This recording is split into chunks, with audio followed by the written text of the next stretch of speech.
May all beings be at peace. May all beings be free of suffering. May all beings remember who they are.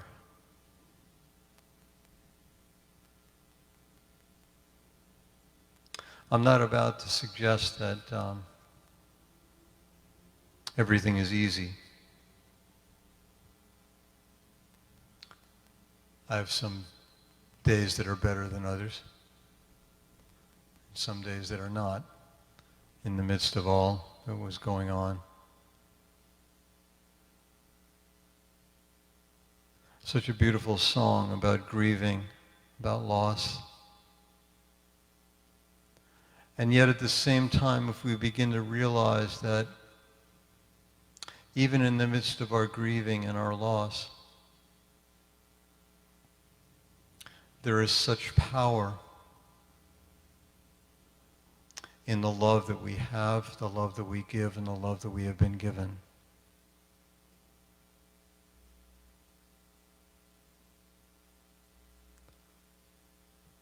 I recall years and years ago when my mother made her transition, which was a shock to us all.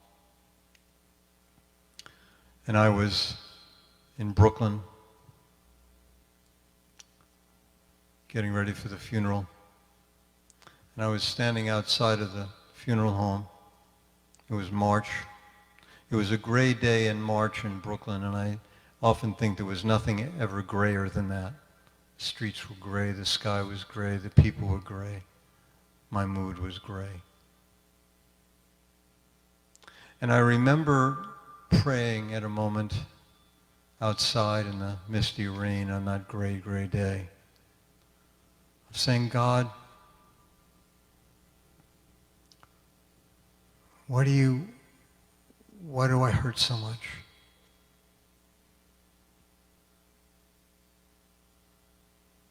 Somewhat blaming God for the hurt, but also knowing it wasn't God's fault, it was mine. Not my fault, but it was mine.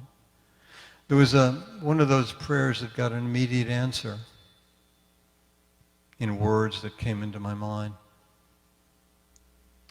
And the voice, the inner voice, the voice of Spirit, which we've been talking about this morning already, the voice of Spirit said very, very simply, Gerry, you hurt because you chose to love. Never forgot that. Wasn't a blame. It was just the essence of this raw human emotion of pain, of losing somebody, and recognizing that I would not feel that way unless I loved that deeply. And am I going to trade that off for anything? Would I trade my ability to love that deeply for erasing some of the hurt and some of the pain?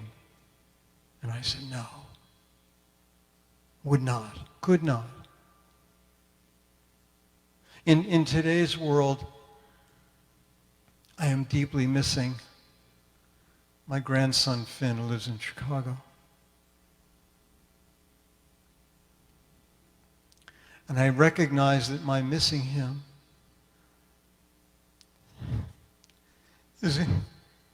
is also a reflection of how deeply I love him.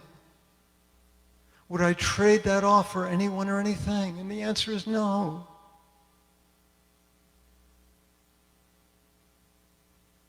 We are all grieving these days. There are many things that we miss, some simple, some profound. Yes, we are doing that. We are grieving, and we need to grieve. But can I begin to recognize that my grief is also a reflection of my love? And how deeply we care. And can we open ourselves to the gift of transformation? Not that I will stop hurting, or not that this human pain might go away, although I wish it would sometimes. But that let me know this is a reflection how deeply I love, how deeply I am loved, how deeply compassionate I can be. We are living, obviously, in a time of great, great change. And anytime we change, we grieve. Like that book title, Life is Goodbye, Life is Hello. It always is. We're always, and you know what I realized, not recently, but a while ago, is that we're always grieving.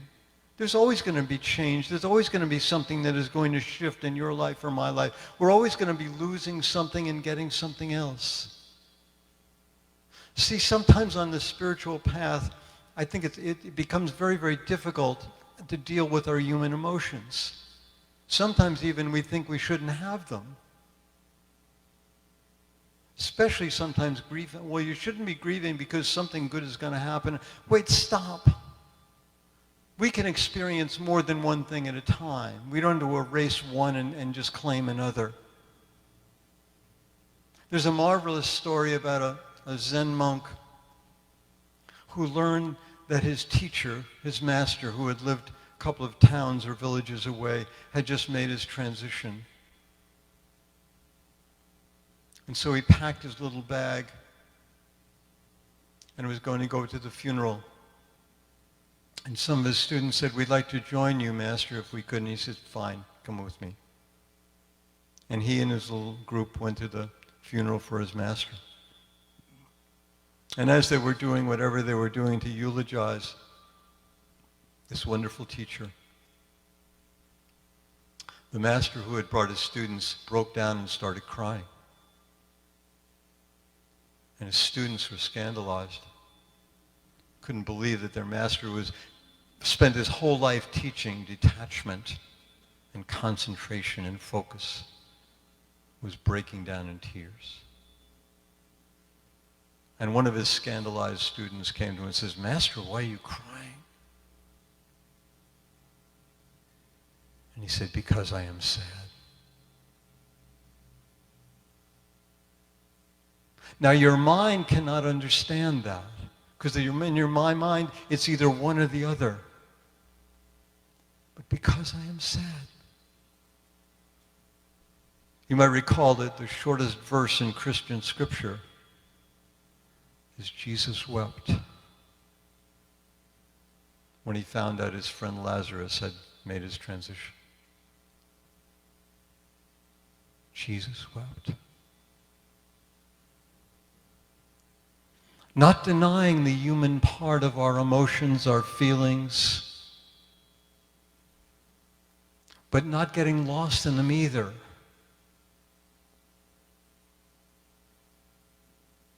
There's so many things on a practical level I might miss. As I said, some simple, some profound. Just walking in a bookstore, sitting down having coffee with some friends.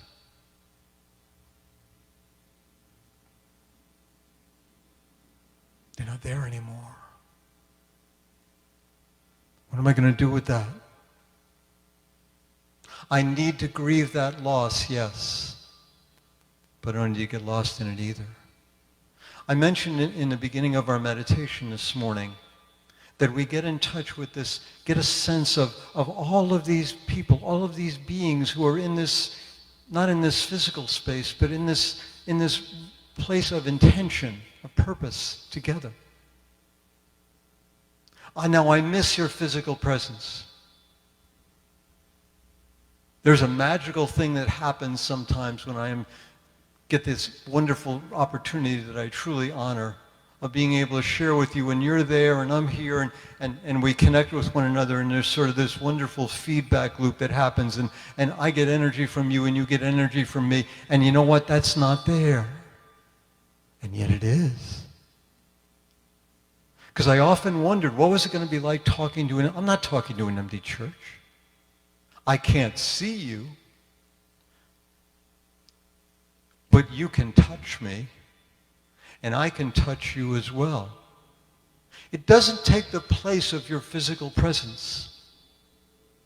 But I noticed this on our Sunday school class, which we do by Zoom right now, on a group that I'm doing on Tuesday evening, 12-step recovery group that I do on Monday night, that even though we are not physically present with one another, we can experience one another's presence. I know you're here. I am touched by you being here. I cannot not be. Now, I'm not suggesting that grieving is not finding something that takes the place of what we've lost. That's just creating another attachment. Grieving is allowing ourselves to become more and more at peace with what we've lost, but to continue to learn from what we've let go of. I can continually be taught by my mother, my father, my sister, my brother, whoever has passed in my life. They still exist as teachers for me. The situations in life that I might have let go of, they are still here to teach me. Everything is here to teach me. Grief is not just about letting go of something. It is becoming to learn to be at peace with what we have lost or what we have let go of. It's still there to teach us. It doesn't mean that I throw something away. I still have that sadness. But my sadness continues to be a reflection of my deep love or my deep care or my deep concern. It's still there to teach me, to teach you. I continually ask myself when situations arise, which they do, especially during these times, of how am I going to hold this? I can hold what is going on with me and what is going on with the world. I can hold it in anger, in fear, in separation, in chaos. Or I can hold it as the power of love and transformation. I don't know what that's going to look like.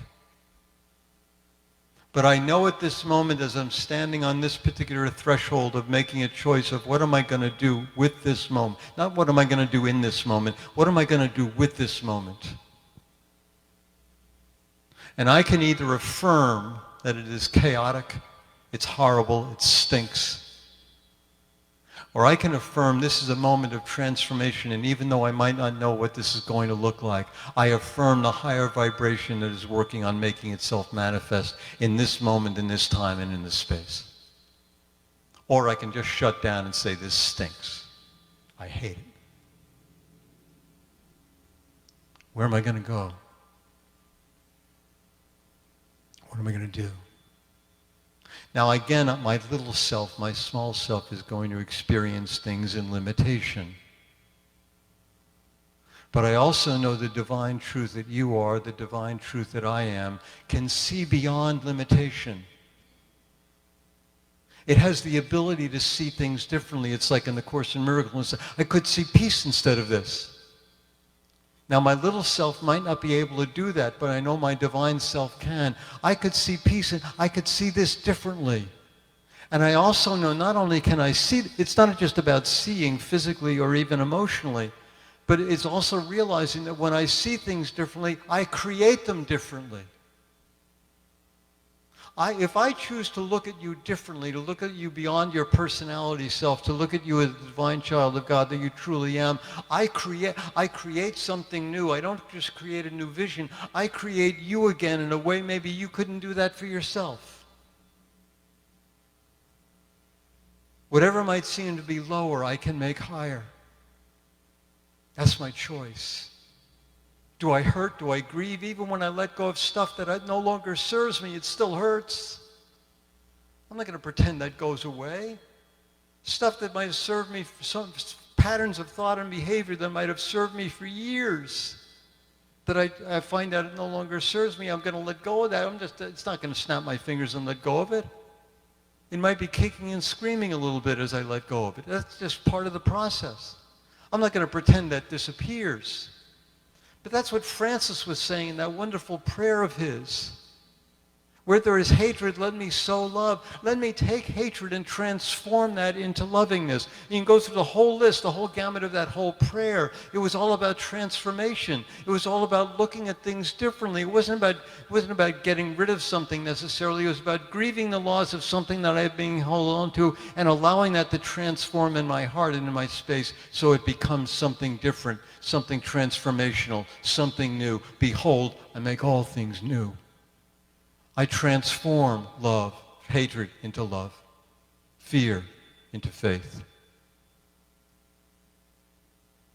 My grieving into compassion. Grief letting go is not hopelessness. It is living in the transformational power of love that no matter what I might be feeling, no matter what I might be experiencing, has the ability to change, to transform, to become something different than what I thought at first. Can I see this differently? Can I let go of the perception that I am holding this person or this situation in? Can I let it go so that I am more open to the truth of what really exists here? Can I let go of my attachment to hating this person's personality self, to letting go of that and knowing that's not the truth of who they are? Can I make room in my heart for that?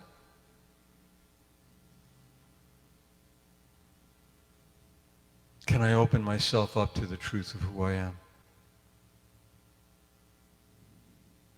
Here's one of the keys to a kingdom. Can I allow myself to be open sometimes, even painfully, to those areas of incompleteness and unfinished business in my life? The things that are not done, the things that are not cooked yet.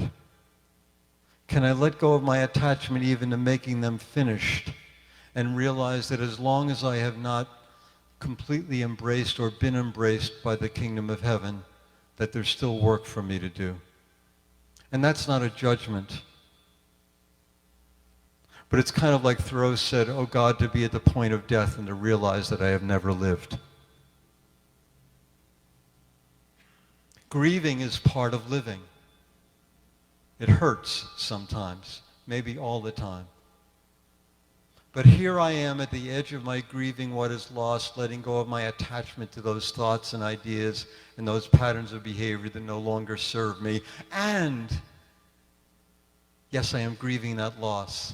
And I am opening myself up to the fullness of life, to be loved and to love completely and unconditionally. It's two sides.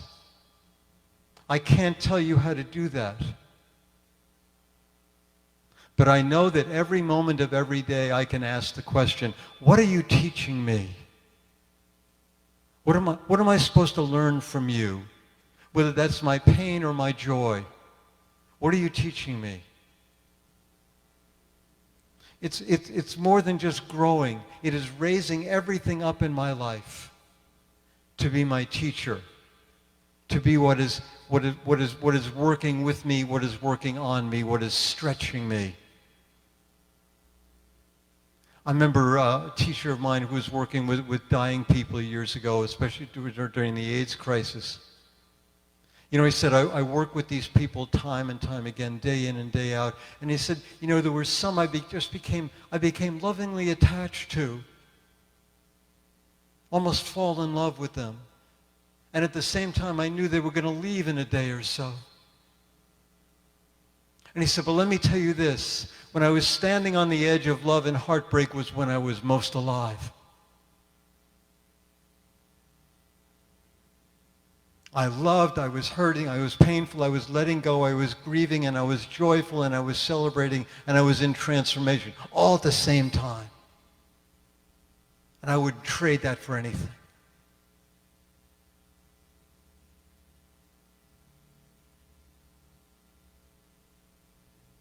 And probably none of us are going to experience all of that in the depth of each moment. But there are going to be moments that come along today when I realize what I miss, when I grieve what I miss,